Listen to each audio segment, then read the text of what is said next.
Hey, everybody. Welcome back to the Throwing Partners podcast. It's Kirby and Joseph here. Remember to follow us on our socials at KirbyD4 and at JAguilar7891. Joe, it's been quite the week for both of our teams, but in very different directions.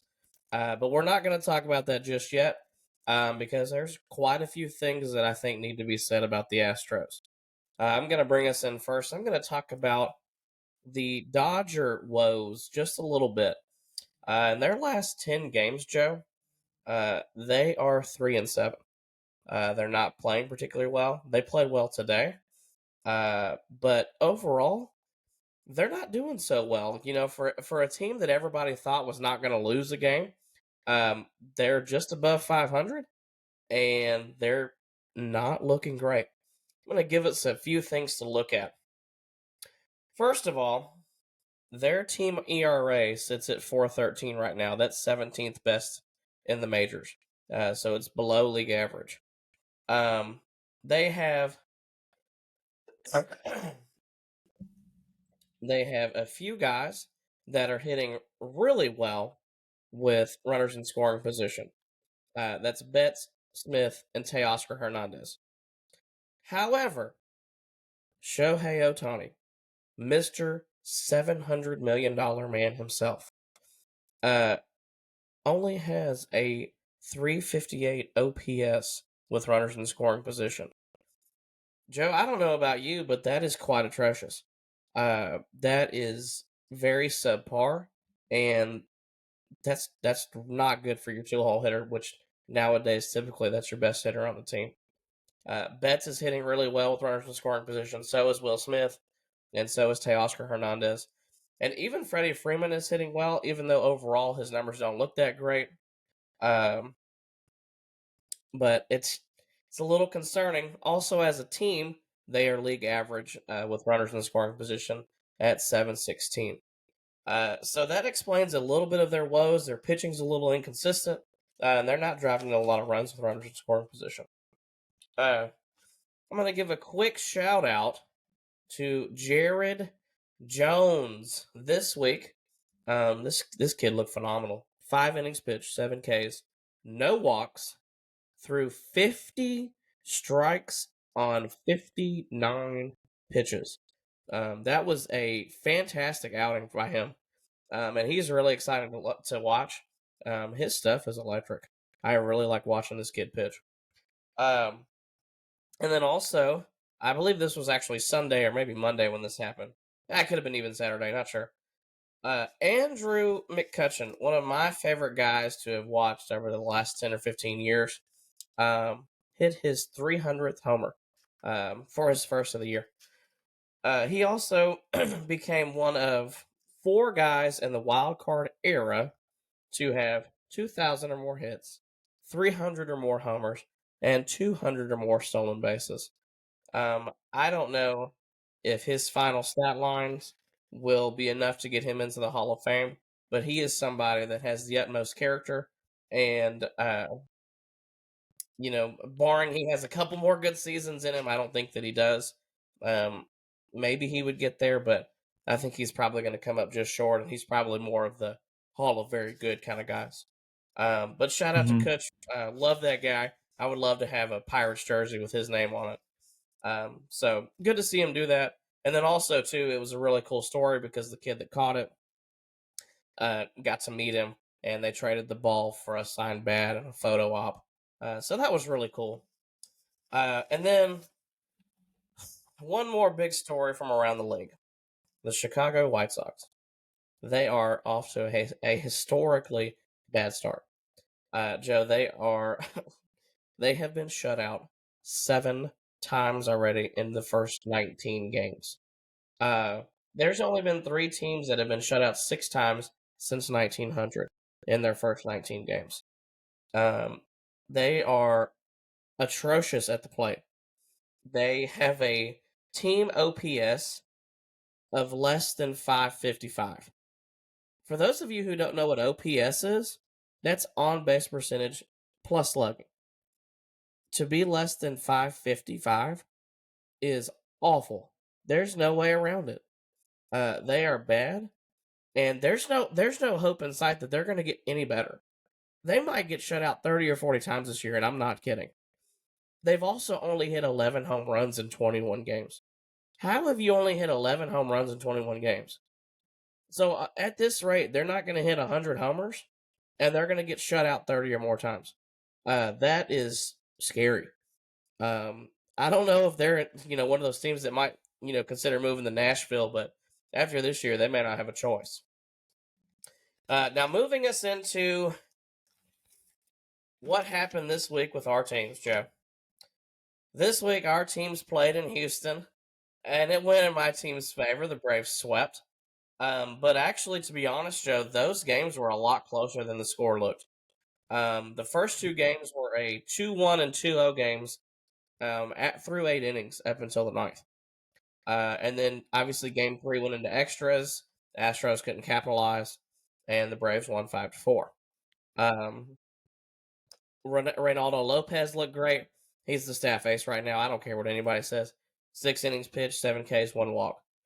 He's looked fantastic. He's been sitting like 93 to 95 consistently, but he can hump it up to like 96, 97. And he's been a real treasure to watch so far. At this rate, this guy's going to be an all-star for sure. And also, too, the Braves are being very careful managing his workload. And he's basically only been pitching every Tuesday, which is fine. That works, especially with the system they've got going right now. And then later this week, the series had just finished up, the Braves and the Rangers. The Braves won that series. Chris Sale and Charlie Morton had quality starts back-to-back. Morton threw 6 innings, 2 earned runs, 4 Ks. Chris Sale, 7 innings, 3 earned runs, 7 Ks. So it was awesome to see them throw back-to-back starts.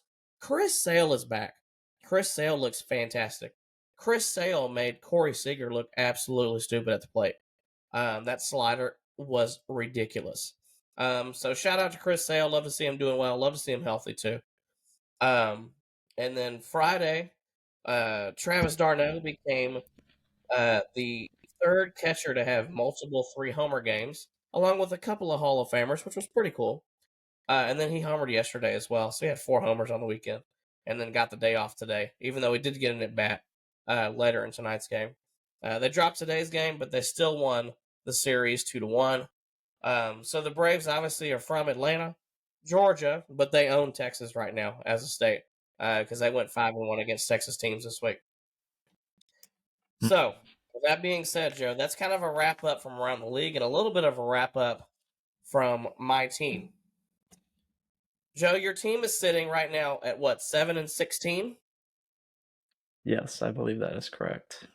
Joe, that's not great. Yeah, it's not. I believe outside of the White Sox, they have the worst record in the American League, which is Alarming. pretty bad. I mean, that's alarming. Yeah, is the right word. So, as Kirby mentioned, they started off. The Astros and Braves started off in a series matchup on Monday. Spencer Arrighetti got the start. He threw well. He pitched 4 innings. He had 5 strikeouts, and he only gave up 2 runs. He pitched well enough to win the game, honestly. That game was not lost because of anything that the pitching staff did up until, Josh Hader came in the game.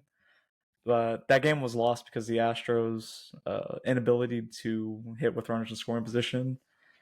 They did not capitalize on any opportunities they had. They had 7 hits just scattered around. And yeah, just again, way too many, runners left on base and not being able to hit with runners in scoring position.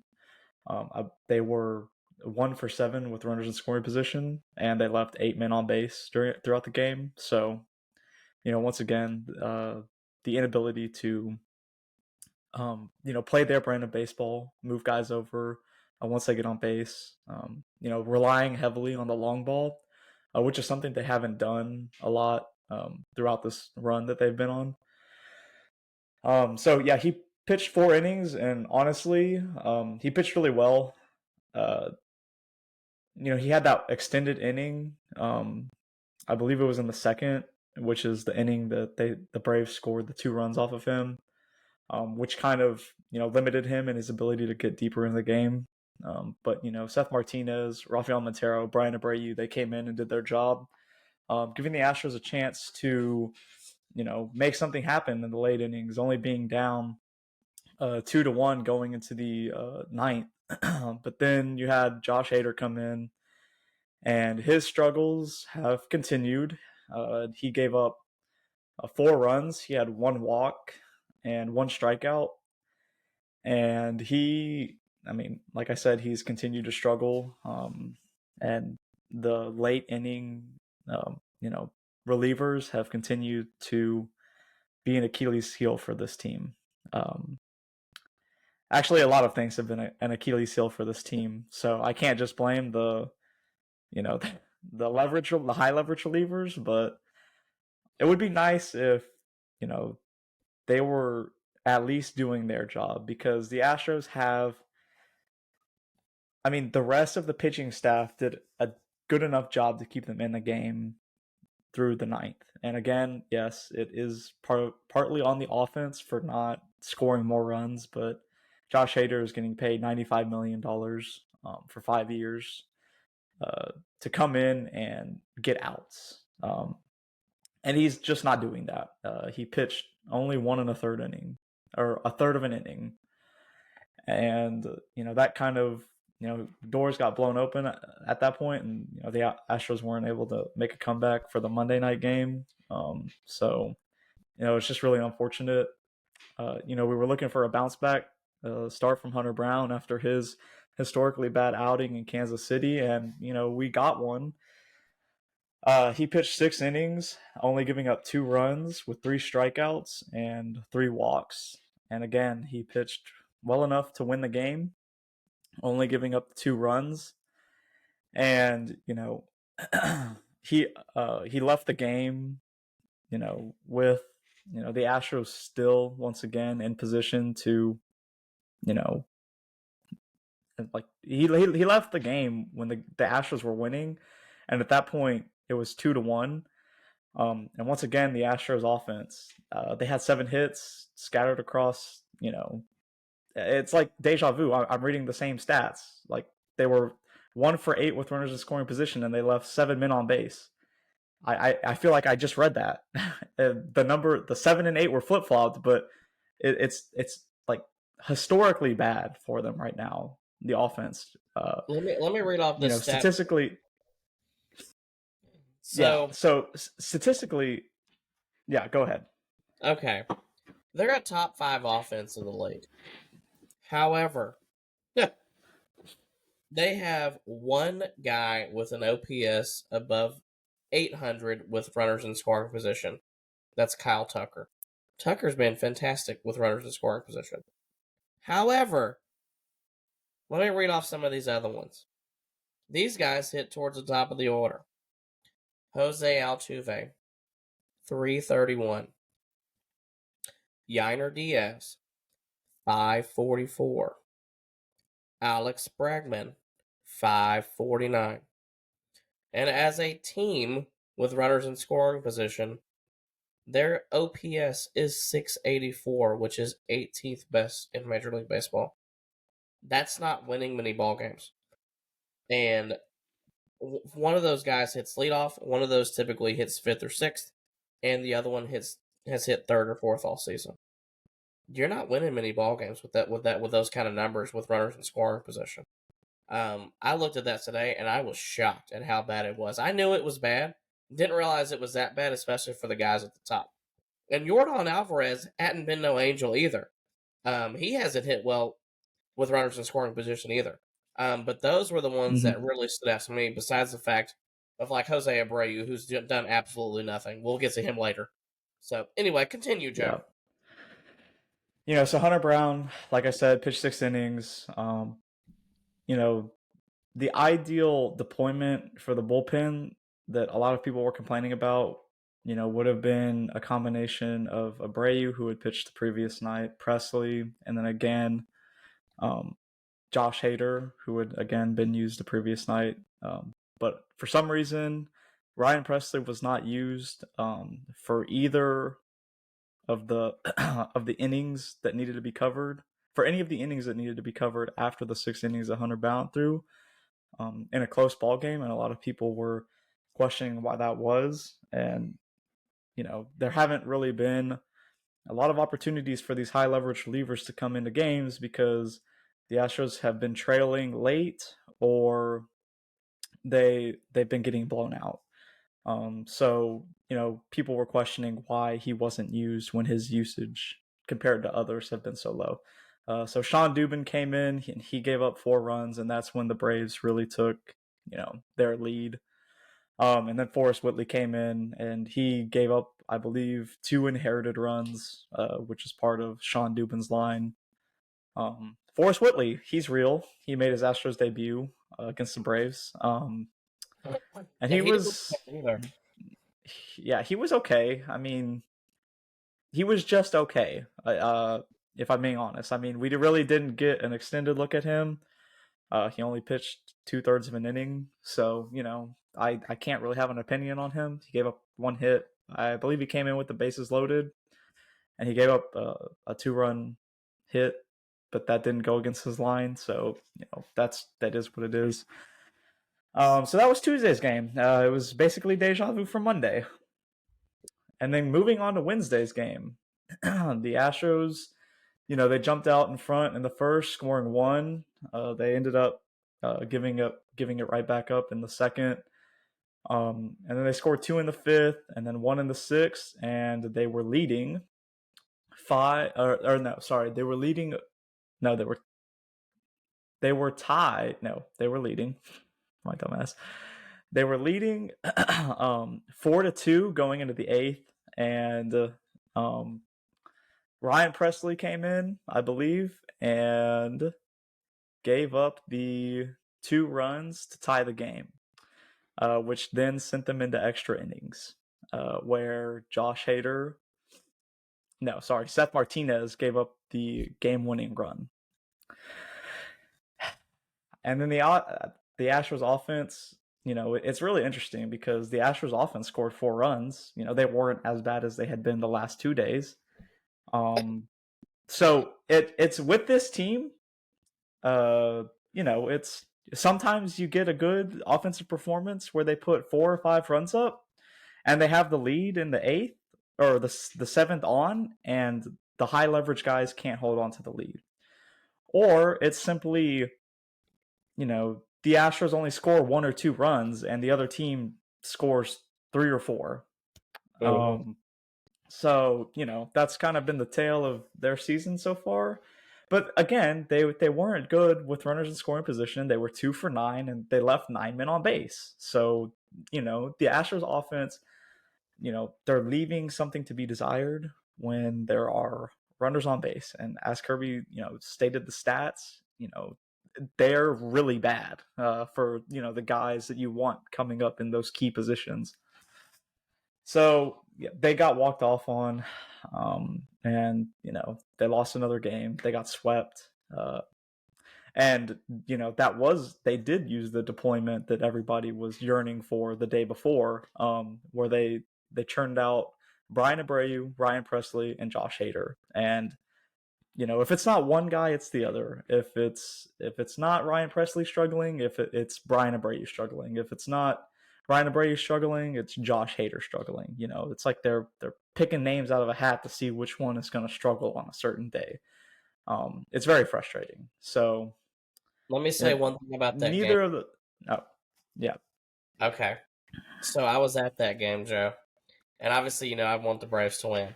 But dude, that ball that Marcell Ozuna hit in the second inning, that is the hardest hit ball I've ever seen in person. It was either like 112 or 114 off the bat. If that would have gone into the Crawford boxes, that would have killed somebody. That ball was absolute. I don't know how it still had laces on it.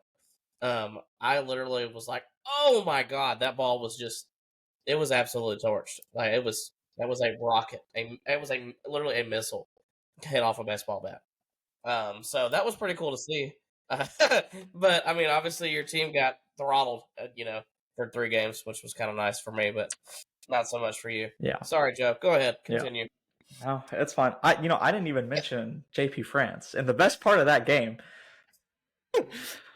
Ronald Acuna Jr., Finally gets as on we the field. called it, Yep. hit his first home run, as I called it, off of Yes. JP France. Yes. You That was called Ronald absolutely Acuna hitting his cool. first home run against the Astros. I said no, that wouldn't happen. And 2 seconds later, I say no, that's going to happen to JP France. And sure enough, Ronald Acuna Jr. hits his first home run of the season against JP France and the Astros 5-4 loss against the Braves Yep. that completed the series sweep. Okay, so they had a much needed off day on Thursday, and they were looking to get things turned around. Justin Verlander back off the IL, making his first start of the season. He pitched very well. He looked great. He was very efficient with his pitch count. And he gave us everything that we needed to secure a win. The Astros pretty much handled the Nationals on Friday night, winning 5-3. The offense actually showed up. They actually looked like they wanted to be there. And then you got the deployment that everybody looks for. Brian Abreu, Ryan Presley both gave up no runs. They both gave up a hit each, but they both had a strikeout, and there was no damage. And then you get to Josh Hader once again. He pitched an inning. He gave up 2 hits, and he gave up 1 run. He had a walk and 2 strikeouts. So it's like, even he got the save. He got his second save as an Astro, but he just again struggled. He has not looked good at all. I mean, outside of maybe that first game against the Yankees where he had 3 strikeouts in a row. I mean, he's been bad. He has not lived up to the contract. He is a So fast it. slider guy, and everything Mhm. that I have watched from him so far, everybody that is facing that guy is 100% just sitting on that fastball. They are literally sitting on it, Mhm. but they're expecting the slider occasionally. And, I Mhm. mean, it doesn't matter how hard you throw 95, 98, 101. Professional hitters will time that up every single day. And I've been watching guys. I think it was Meneses in that game. Like, he was literally just sitting on that fastball, and he ended up swinging at one off the plate for strike three. But you could tell he was sitting on that Mhm. fastball, waiting to get one middle. And Mhm. luckily, it never happened. Otherwise, I think the Astros may have taken a loss in that game. But Yeah. they squeaked that one out, which is great because Verlander pitched well. Yeah, he did. He gave us exactly what we needed. It looked like it was going to be, the boost that we really needed. The Astros offense actually did very well this game. They were 5 for 12. They still left 8 men on base, but they scored 5 runs, which should be enough to win a game with the pitching that they have on paper. And then we have Saturday. I think, out of this week, I think Saturday is probably the most disappointing loss. Um, Only because Ronel Blanco, once again, pitched his ass Hey, off. I mean, this dude, like, where did he come from? Like, I know where he came from, but how I don't know if this is sustainable, but he is just, like you said, he's looked like the staff ace. Um, he pitched 6 innings. He gave up 5 hits, 2 runs. He had 6 strikeouts and 3 walks.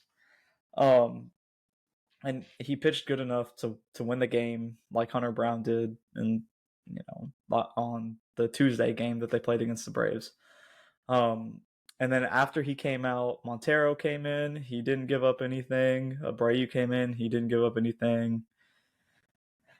And then Ryan Presley comes in, pick one out of a hat to and suck. he gives up 2 runs in the ninth, where the Nationals would tie the game. And it's like I said, you pick one out of a hat, and if it's not Josh Hader, it's Ryan Presley. If it's not Presley, it's Brian Abreu. And it's just like a merry-go-round. It's deja vu. I tweeted out the last 3 days, like, this seems like deja vu. It's like I'm watching the same game over and over again. the Astros offense, I mean, was okay. They they were 3 for 6, I mean 3 for 11 with runners in scoring position and left 6 men on base. So again, they're getting the runners on base, they're just not bringing them in. 4 runs, most of the time should be enough, good enough to win you a baseball game. But when you know that you have a pitching staff that has struggled so bad in the 7th inning on, you have to take advantage. You have to, take every opportunity you can to make sure you extend the lead. I believe I saw a stat where the Astros are getting outscored in the 7th inning on 35-5, um, which is atrocious. I mean, that's awful. They've given up 35 runs and only scored 5 runs from the 7th inning on. I mean, they're 0-6 in 1-run baseball games. I mean, that's if you even flip a couple of those, the outlook on the season isn't half Yeah. bad. I mean, it's definitely not as bad as what we feel right now as Astros fans. So it's just really frustrating. And then today's game, I don't even want to talk about today's game. They got shut out. I don't even know. I stopped watching halfway through because it was just disgusting. They were getting absolutely dominated. I don't even know the dude's name, but he was making his second, career start Yeah, he looked great. as a major leaguer, and he looked great. He had made his first career start against the Astros. It's Parker. I don't know his first name. Oh, Just yeah. all you're gonna get from me is Parker right now. Here, let me look up his name. Mitchell Parker. He deserves his name to be said because he dominated the Dodgers in Dodger Stadium on Jackie Robinson Day. And then he comes out and shoves 7 innings down the Astros' throats, only allowing 3 hits, and struck out 8. So, kudos to him He's a because, San he Jack. pitched really well for a second straight start. Yeah, he went to school at San Jack. I was listening to that on the broadcast when I was watching the game. And this game was interesting. You have, it was supposed to be a Christian Javier start, who, was the second best pitcher, or honestly, you have tied for first because Christian Javier has been just as good as Ronel Blanco. Ronel Blanco probably beats him out because he threw the no-hitter, but Christian Javier has not looked like a scrub. He's pitched very well this season. It was supposed to be a start. He will not be starting for a while. He got placed on the 15-day IL for neck discomfort, whatever the hell that means. The Astros, his injury was retroactive to Thursday. So if you really take a look at it, the Astros had their entire 2022 rotation on the IL at one time. You had Verlander out, Valdez out, Javier out, Urquidy out, McCullers out, Garcia out. That's their entire 2022 rotation. It's things. They were looking bad, and they are starting to look worse. So they dropped today's game. They only, tallied 4 hits scattered throughout the game, like I said. And their offense once again was very poor. And it's just I have no answers right now. Hunter Brown made the start today, and he gave up 3 runs in the third, so he kind of regressed from his 6 innings against the Braves. But kind of after that, he was pretty solid. He gave you 4, and he only gave up those 3. He had 6 Ks, so he looked better after the first inning. Hopefully, he can continue to build on that. But hopefully, when the Astros get healthy, he can benefit from spending some time in the bullpen and just letting his fastball eat down there. It's going to be interesting to see what they do with him because I don't think that he has the pedigree to be a major league starter. He showed flashes in 2022 of being able to do it. He looked really good, during the September call-ups, but he just ever since has not looked very good as a starter. I think he can benefit from some time in the bullpen like they did with Christian Javier. So that was the Astros week. They look ahead to the Cubs on Tuesday, Wednesday, and Thursday. and then they fly to Mexico City Friday and play the Rockies Saturday and Sunday in Mexico City. I would say that I expect that to be some very high scoring affairs, considering Mexico City's high altitude. Um, but it's the Astros and the Rockies. They're both pretty bad right now, so you might get a couple shutouts. Who knows? Yeah. Joe, we may not have all the solutions to the Astros' problems, but I'm going to ask you a couple questions. The Astros lineup Mm-hmm. obviously has not been great. They're great at hitting with nobody on, which does you no good. However, do you feel like the Astros need a total lineup revamp? I'm gonna give you my lineup, and I'm gonna let you know if you agree. I'm gonna ask you if you agree with it. Okay. All Okay. right. Just hear me out on this. Okay. This is gonna be. It might be kind of ugly, but I I already know what you're gonna say. I already know where you're going. I feel like you're going Bregman in the leadoff spot, and I'm gonna tell you right now, no, I know. I'm not I'm doing it. going the opposite direction. Okay. I'm gonna take a step back Okay, in time. interesting. We're gonna go back 2022. Okay. I'm still gonna hit Altuve leadoff. Oh, I know. I Okay. know where you're going. Okay. Yes. JP has actually played really well. I don't know if he needs to hit two, but honestly, right now he can't be that bad at hitting two hole. Jordan hits three. Tucker hits four. Hold on, just let me finish. Let me finish out the rest here. Diaz hits five. I don't know who hits 6, 7, 8, 9. Because it's a struggle after that. Because boy, do they look horrible right now. Because Bregman does not look good. Obviously, you have the whole atrocious situation with Singleton and Abreu. Chas McCormick up until today had not looked good.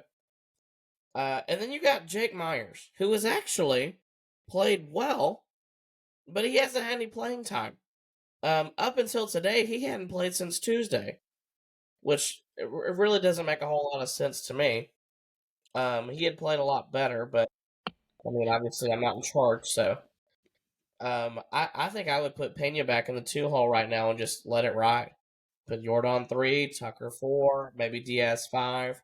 But I like Bregman right now he's hitting 213 with a 582 OPS.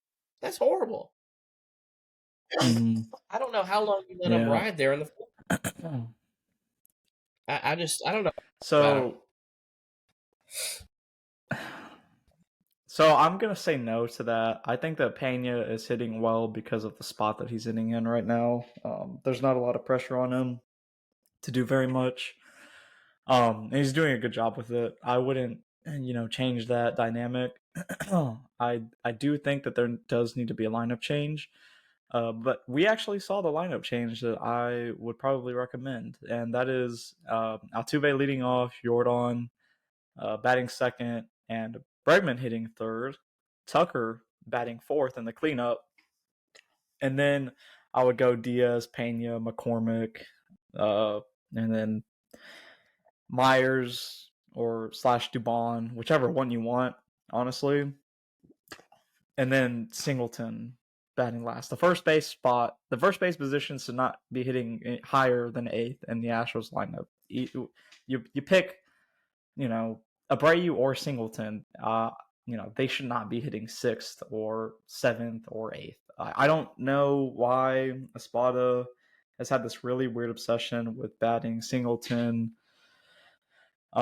sixth when he has played. Today he batted him seventh, but I don't get it. He doesn't have a very good batting average, and his OPS is pretty bad. The only good thing that he does is draw walks, but he hasn't really even been doing that. He's got a decent eye at the plate, but he hasn't really been getting rewarded.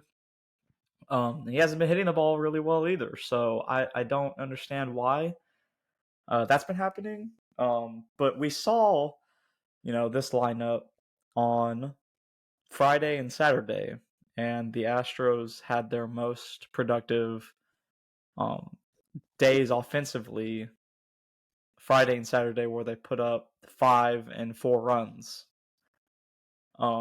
with that lineup change. I don't know why they went back to, batting Alvarez, Tucker, and Bregman in that spot in those positions today when it seemed like Alvarez, Bregman, and Tucker were working the 2 days prior. I think they should just stick with, what seemed to be working offensively, Friday and Saturday.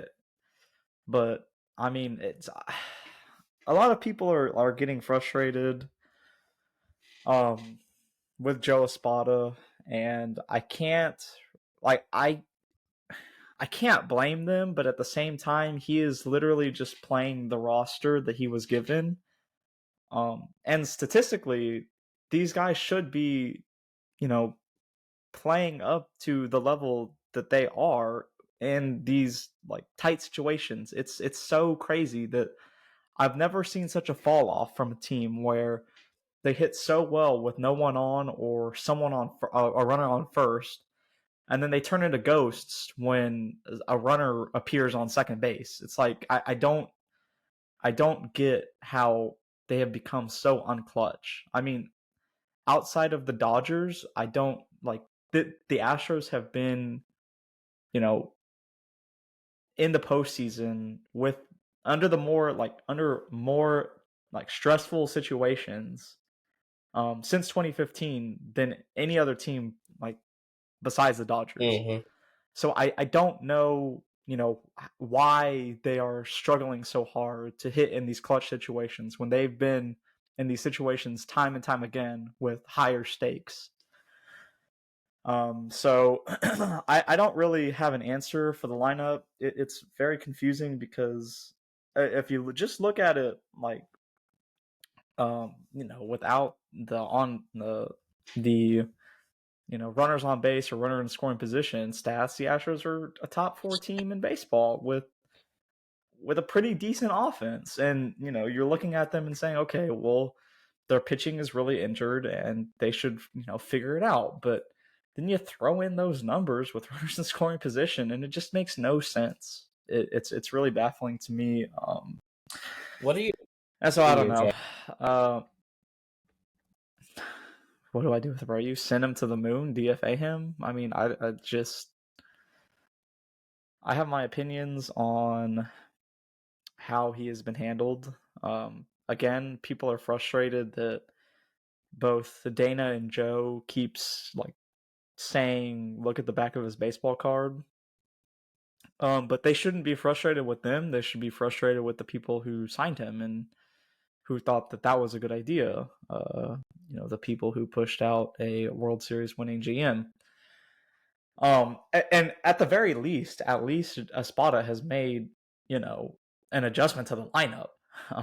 You had Dusty Baker last year running him out in the 5th and 6th hole all year when he was hitting, not as bad, but pretty poorly. Mm-hmm.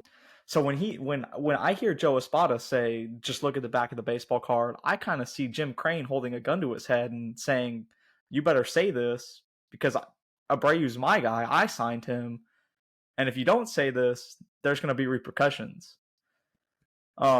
So I just, I have an idea you that know, run if by I, you. if I believed that Dana Brown had the control that a GM should have, I believe that he would be DFA'd tomorrow. I believe that he would have been DFA'd last week because he has just not lived up to his name and his, stature since he was signed. We have a full season worth of, data to prove us that he's not that guy anymore, and he is quite worse than, a replacement level player. So, I don't know. Okay. Run your question by me. I mean, we could beat a dead horse all night with Abreu and Singleton, or we can offer solutions. Um, it's not ideal, but you have two guys on the roster that have experience at first base. One of which is at the major league level.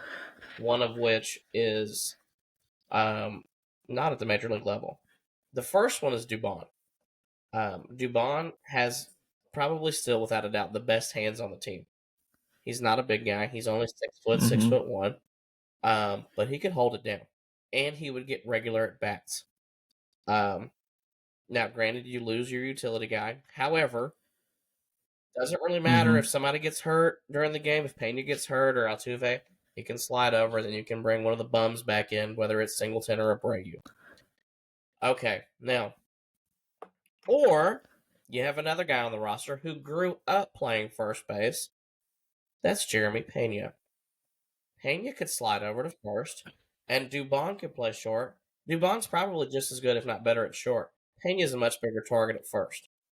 Not ideal, but my God, Abreu and Singleton are terrible. Like it's so hard to watch them suck. And I mean, obviously neither one of those situations are ideal, but I can't bear to watch those dudes bat anymore or play first base because I'm a 31-year-old 5'4" guy, and I have better hands than both of them. Like it's bad, Joe. It's so bad. Out of all of the names on the roster, those are not the two names I thought you were going to suggest at first base. I thought you were going to suggest Jordan or Victor Caratini. But that takes away. And I'm I kind don't of know. That's that you. can't. I mean, you. Caratini has experience at first base. He's hit pretty well so far. And he's come up clutch in a few situations as a pinch hitter. So I think that, it'd be cool to see his bat in the lineup a little more, especially when it means that you're not, batting Jose Abreu or John Singleton. So, I mean, I think that he's a real option, but then I know you have, like, if Yiner gets injured and then you only have one catcher, Caratini, you have Caratini slide over to catcher and you're only playing with one catcher for however many innings the game's left until you're able to call someone else up if either of them were to get injured, which is always a dangerous thing to do. But then, I mean, you might need to just say screw it and, play with three catchers because, I mean, what even is Gray Kessinger doing on the roster right now? He's being a blowout game pitcher. I mean, that's really all he does. I mean, he's just taking up a roster spot at this point. So maybe carrying a third catcher and, giving the Astros some versatility to play either Yiner or Caratini at first base would not be the worst idea. So, I mean, I don't know. Like you said, why beat a dead horse? We already know what the outlook is for Jose Abreu. Dana Brown said it today. They're looking to platoon him a little more. They have started, I guess, some people, Jeff Bagwell and Reggie Jackson, have, I guess, heard enough of back at the baseball card, and are tired of having to have Dana and Espada repeat it. And I guess are now allowing him to say that they're looking to platoon him and get him a little less at bats because he is scuffling. That is the first time they have admitted so far this season that he has been awful. So maybe their attitude is shifting towards him, and maybe we'll start to actually see a little more John Singleton day to day and a lot less Jose Abreu because I mean Jesus Christ, he's as bad as he's been offensively, he's been just as bad defensively Agreed. too, as you were saying. I mean it's bad. He's got 4 hits on the season. He's got 4 errors on the season as well. So, that's it's not very it's very bleak. And Well, yeah. Joe, this is going to be a really interesting week for the Astros. They play a Cubs team who's 13-9, and the Rockies. But before we go, do you have any final thoughts on anything? Anything that stuck out to you? Anything? Well, I will say this one last thing about the Astros. As bad as it does seem right now, with all of the pitching injuries and the lack of offensive production, and just the back end imploding every night, they're only 5 games out of the division. The AL West has been pretty bad to start the season, so they're not completely dead in the water. There is still plenty of time for them to make up that ground. But I know that you threw out a stat to me earlier saying that only one team has made the postseason after starting. What are they? 7-16. 7-16. So that was a different era when that happened. It was in like the 80s, right? 81. 81. So they've expanded the playoffs since then.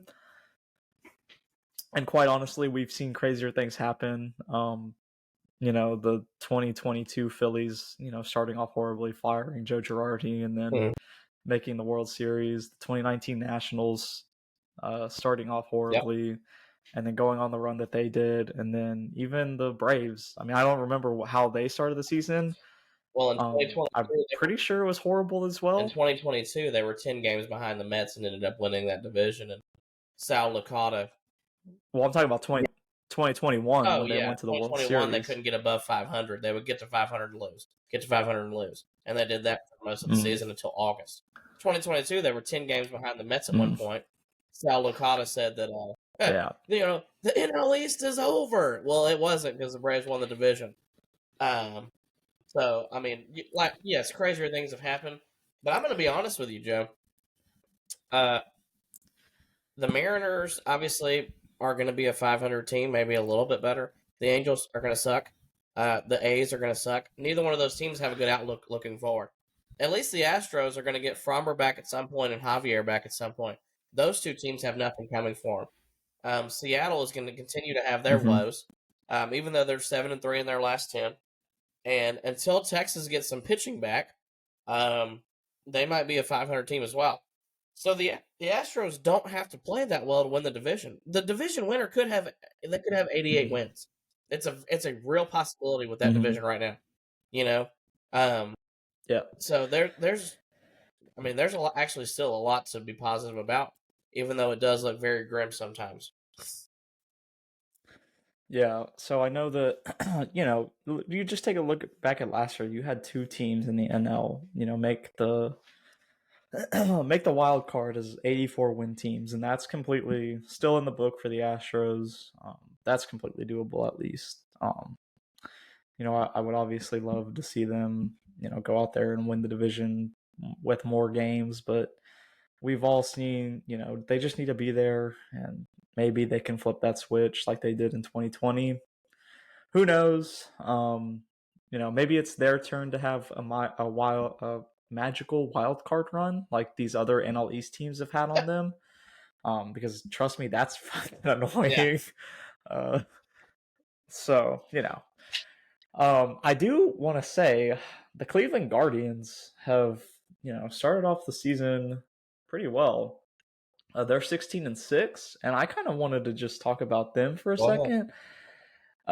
Because they have a good run differential. Their pitching has been pretty solid, and their offense has obviously done enough to put them. I believe they have like a 34 plus run differential.